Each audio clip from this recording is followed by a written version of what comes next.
Buenos noches, my nocturnal nasties. Sugar pants with more dubious delights from the basement. And today's grimy game has Roger Corman's signature stink all over it. But whether or not that's a good thing is yet to be seen. 1989's The Terror Within. A post-apocalyptic allegory that doesn't have anything to do with nuclear annihilation for a change. This one's all about society getting wiped out by a plague thanks to too many idiots taking medical advice from D-list celebrities who don't mind their dwindling fan bases dying while hooked up to respirators. Oh, wait. That one actually happened. This movie is about an outpost of survivors trying to make it in a world of mutated freaks who'd love to get the freak on. And it's just now occurring to me that I'm suddenly reviewing a lot of monster impregnation movies. So for everyone out there who insists that there's always something written between the lines, let me state for the record that this is 100% pure coincidence. I review movies as they become available to me, not by personal choice. So what's in store this go-around? Well, it just so happens I have your sleaze docket piping hot from the oven and slathered with butter. We have 11 dead bodies, 1 dead dog fake-out, thankfully, 11 cups blood, 3 cups moonshine, 0 naked breasts, 1 butchered snake, clunky exposition dialogue cliché, ominous falling rocks cliché, we've got a major problem cliché, discarded monster flesh cliché. Monster uses the vents cliché. Vents are big enough for humans cliché. Monster is silent until it's not cliché. Faked taking sedatives cliché. Ugly son of a bitch cliché. Monster throws instead of kills cliché. Gratuitous corridor searching. Gratuitous klaxon alarms. Snarling monster POV. DIY periscope, flamethrowers and lasers, prenatal surgery, surgical forceps spreading, uterus bursting monster birth, 2 clawed throats, 2 slashed faces, arrow to the shoulder, 1 scratched thigh, flamethrower cooked monster, crowbar to the monster skull, monster electrocution, monster footectomy, monster through the fan blades, cereal container jump scare. Potential monster impregnation fear. Self-inflicted abortion attempt. Oily rag pile foreshadowing. Improperly stored flammables. 2 explosions. Last ditch MacGyvering. And bad bitch monster beatdown. Okay, I'm just going to get it out of the way straight away. I didn't like this one as much as I hoped I would. Oh, don't get me wrong, this is not a bad movie. It's just not a very good trashy movie. It's competently made, well acted, well shot, fairly well written, relatively speaking, and honestly, I think all of that is the problem. But let's get to the actual movie before my opinion takes up any more screen time. Our movie begins with a lot of B-roll footage of the desert and evidence that animals are alive and well. The first indicator that the apocalypse didn't include nuclear annihilation. 2 jumpsuited hunters are out shooting at some food when they stumble across a juicy rattlesnake. Did he just really use covert hand signals while sneaking up on a snake? And apparently these vermin victuals are cause for celebration because back at the compound, rations are getting a lot more rationed. Great, get another one and we can have a barbecue. While out, the hunters notice some buzzards circling and think it might mean some more meat. And I understand these folks are getting desperate for food, but I grew up in the middle of nowhere farm country. I have eaten roadkill. Once a carcass has reached the point where the buzzards have found it, you don't want it. Get her done! That's what I'm saying right there. Back at the compound, Sue and David hear a nasty commotion over the radio. They hear the word gargoyles, and both head out with the adorable widow pupper Butch. They find the two hunters from before slashed to pieces near the meat they went to go check on. Turns out it's more human meat. A whole camp full of slashed bodies. But whatever did the killing was nice enough to place all of the extras down in a comfortable death position to make filming the scene a lot easier on their backs. Sue heads inside the cave and hears a baby crying. Turns out it's just a doll. But she snoops through some of the victim's belongings and has a little emotional breakdown. Ooh, character development. Back outside, they see a woman running in a panic, and they follow her. David calls it in to Hal, who insists they bring her back so Dr. Linda can do an examination. What are they looking for? Any proof that mankind has developed any natural immunities to the plague that wiped out our species. Sue is able to gain the woman's trust and convinces her to follow them back to the compound. Linda immediately gets the woman into the medical ward to run some tests and take some blood samples. Of course, the science fiction fan in me wonders why the fuck these scientists studying a global plague that's wiped out almost all of mankind don't have any quarantine procedures for shit like this. But I digress. One thing Linda discovers is that the survivor is about 3 months pregnant. Linda thinks this is a sign that things might be improving on the surface, but Hal remains realistic and insists that if there are any signs of abnormality, they terminate the pregnancy. He also says to not say anything to Sue as to not get her hopes up.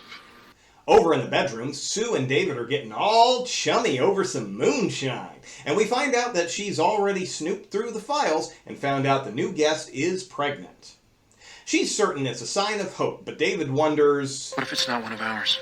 The two then get it on. But we fade to the mostly clothed afterglow, and we don't get any of the good stuff. Boo, Roger Corman. Boo. Linda gathers the group to inform them that her latest information suggests that the pregnant woman's fetus has been growing rapidly. So much so that just in the past few hours, it's advanced about 4 months. That's not good. Immediately, Hal orders an abortion, but to try to keep the fetus alive for testing. Linda asks Sue to help her with the anesthetic, but refuses to help. At first. Cut to the super duper clean and sterile surgery room, and the doc begins operation. After cutting, she reaches in and something grabs a hold of her finger. The woman's heart rate goes through the roof, and suddenly a monster baby erupts from the womb, spraying blood everywhere. Fucking finally! This one was in dire need of some gore. Unfortunately, that's about the only trashy gold we're going to get from this entire movie. The rest of the film is a by-the-books alien knockoff. The team fashions some makeshift weapons with limited usefulness, and we do a slow crawl through the compound looking for the beastie. We get gooey piles of flesh remnants to suggest the creature is growing, and eventually the bastard gets big enough to start offing people on the team. But thankfully, Butch the dog is spared a similar death. The widow doggo just gets a little slashed up a bit. One of the more disappointing aspects of this movie is how once the creature is birthed, almost all of the actual horror of the movie comes from this. I mean, it's clearly a guy in the suit, and that's all he's gonna be in this movie. Dude doesn't even bother acting like an animal, just stands around swinging his arms in anger and occasionally hitting someone in the jugular. In fact, I'm more bothered by the lackluster monster acting than I am when I saw that the laser guns are repurposed beef jerky extruders. At one point, it captures Sue and takes her down to a dark storage room for some alone time. The team catches up to her, but not before it's heavily implied that the beastie has had at least some of his way with her. They interrupt the nasty business and get Sue out of there. But the rescue attempt leaves Hal dead at the monster's claws. Back upstairs, Linda tells David that Sue is about a month pregnant and asks how long the two have been seeing each other. David asks if it could be the monster's offspring, but Linda is certain that Sue, already being pregnant, should protect her from that. Sue is coming to and is understandably upset about what just happened. They then tell her not to worry because she was already pregnant. But Sue swears she wasn't and begins to panic for a whole nother reason. Now all of a sudden, pro-lifer Sue is begging for her own abortion. What if you're wrong? What if I'm right? Linda says she's still too weak for now and gives her a sedative to help her sleep. Once she leaves, Sue spits out the pill. David and Linda go back to searching the convenient human-sized ventilation system to seal the creature down into the lower level. Out of order! Fuck! Even in the future, nothing works! Meanwhile, Sue does a little searching herself through the medical equipment. Linda makes it back to the infirmary just in time to find Sue dead from an apparent self-abortion attempt. They cut her open and find out she was indeed pregnant with a monster baby. Oh, if only they had listened to her. David's desperately trying to contact the nearest lab in the Rocky Mountains for assistance or evacuation, but they're not answering. Out of abso-fucking-lutely nothing, Linda makes this announcement. I think I may have found something that'll help us out. Their ears are very sensitive. And for the life of me, I cannot figure out how she arrived at this conclusion. I suppose she might have learned this by cracking open the fetal monster up in pediatrics, but she didn't do this on camera. So where she got this information, I don't fucking know. But she suggests Butch's dog whistle might give them a chance against the beast. David makes a recording of the sound and plays it on a continuous loop over the compound's PA system, and Linda makes a chemical mace for close encounter spraying. You're doing a terrific job. Yeah, other than the fact that everyone else is dead. You just keep that dog alive and we'll call it even. And we're back to slow corridor searching, jump scare cereal containers, and poorly stored flammables while the monster angrily thrashes around thanks to the ear-splitting noise. Eventually, we get a face-off between David and the monster when the tape breaks. Now, kid, you bad kid. Now, kid, isn't that pet? Mom! David goes all MacGyver at one point, fashioning some crude spear weapons and trip hazards, but they do little to stop the monster.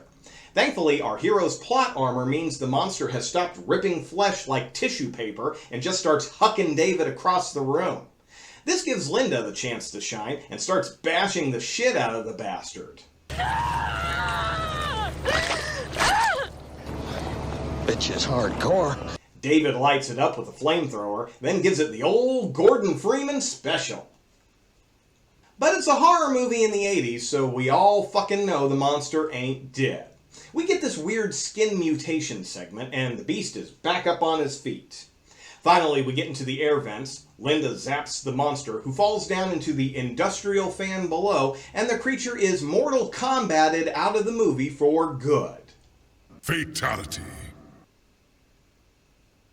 Now that the danger is over, the Rocky Mountain lab finally makes contact. Our two survivors set out on foot with the dog and a makeshift sound system blasting dog whistle noises. They turn around to find a couple of gargoyles trying to break in, and David blows up the compound once they go inside. The credits roll as the two begin the long hike to safety.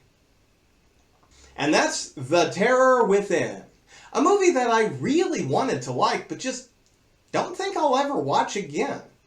My biggest problem is that it feels way too safe considering the subject material. At its core, this movie is about a mutant creature breeding with human females. But that ends up feeling like such a small part of the film, almost a secondary issue. And I believe that was where they had the potential for some truly horrific stuff. The violent birthing scene was pretty good, but it only stood out because of how bland and middle of the road the rest of the movie was. If I was writing the script, I think I would have made this movie a thinly veiled allegory for the abortion debate. First things first, make the rescued survivor a lot more panicky and desperate for an abortion, but make her too hysterical to say exactly why she needs one. Linda is more concerned with the scientific value and insists the baby survive full term. And Sue, let's say she just suffered a miscarriage but never told David she was pregnant at all. We're in a lab where the food supply is getting smaller by the day. It's kind of plausible how she wouldn't want to announce she's about to give the team another mouth to feed. Now that she's mourning the child that never was, she's adamant that the surface survivor not be given the choice to terminate it. It's too important for our species. She goes into labor and the team preps the medical ward. The survivor is still begging for them to kill the fetus, but Linda and Sue overpower her and strap her to the table. And now the horror begins. Let's ramp up the monster birth into a friggin' violent bloodbath full of ripping, tearing, screaming viscera. The monster is born, killing the mother in the process, and runs off to mature. The team has an emotional conversation over the entire thing, but Linda and Sue are still adamant that they were right in not performing an abortion, but for different reasons. Linda for the scientific information, Sue for the sudden religious maternal psychosis. Skip ahead a bit, the monster is now fully grown and is looking to mate. Sue, once again, gets attacked, only this time we're 100% certain the monster knocked her up. Now all of a sudden she's on the pro-choice side of things and is just as hysterical as the previous survivor, because now it's suddenly her problem and now she needs the solution that she had no problem blocking when it was someone else in the obstetrician's chair. Only by this point, Linda has fully slipped into madness herself and refuses to perform the abortion because she's fascinated by the creature's life cycle and believes there needs to be more research material. While the monster is taking out some of the men of the compound, Linda does a little sabotaging herself, helping eliminate the men who are interfering with her research. The final act is a fight between the two women, and the clock is running dangerously short for Sue, who's getting closer and closer to death by labor. Would that be a more entertaining movie? I don't know, but I think it would have done a better job of pushing the envelope, and it certainly would have turned a silly man-in-a-suit horror movie into something a lot more personal for about half of the audience. But let's get back to reality. I think it's really a shame this one felt so bland. The cast was very good, and I just wish they had a more engaging story to tell than search the derelict compound for the guy in a rubber suit. But I'm kind of a veteran when it comes to sleaze. Now that I think of it, this one might be a good suggestion for the trashy movie beginner in your life. You got someone you want to ease into the world of schlock? This one might be a good place to start. Naturally, many viewers will recognize the leader of our group, Hal, played by George Kennedy. And even though he worked pretty steadily for about 55 years, I just can't see him without either thinking Frank Drebin will be nearby, or if I need to fix my bad breath. I'm George Kennedy for Breath Assure. Here at the Beverly Hills Country Club, people love good food flavored with garlic, onions, and spices. Me, I eat what I want because I have the revolutionary solution. Breath Assure. But for me, the real star of the show was Dr. Linda, played by Terry Trees. My God, what a gorgeous lady. Her character was so nice in this movie, I was certain she was going to end up being the real villain of the movie. You know, thinking every human was an expendable asset to her scientific research of the mutant, the perfect specimen, and all that jazz. But she wasn't, and I guess I gotta give the movie points for not falling into that trope. Anyway, Terry has had one heck of a career in Hollywood.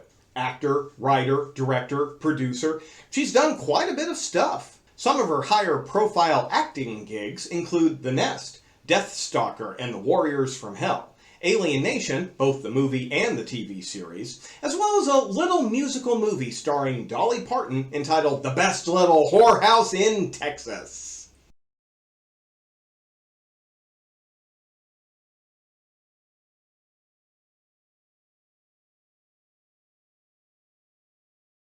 And with that, we close the books on another dismal dud of a diversion from the daily drudgery. So until I greet you for the next nauseous number, this is your crusty crony Sugar Pants.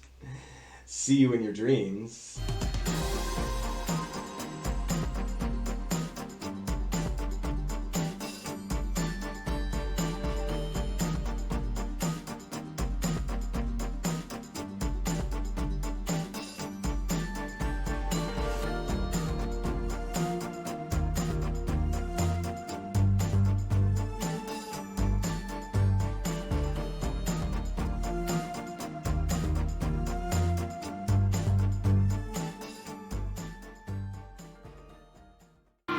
Entering level 2. Turn on the tape.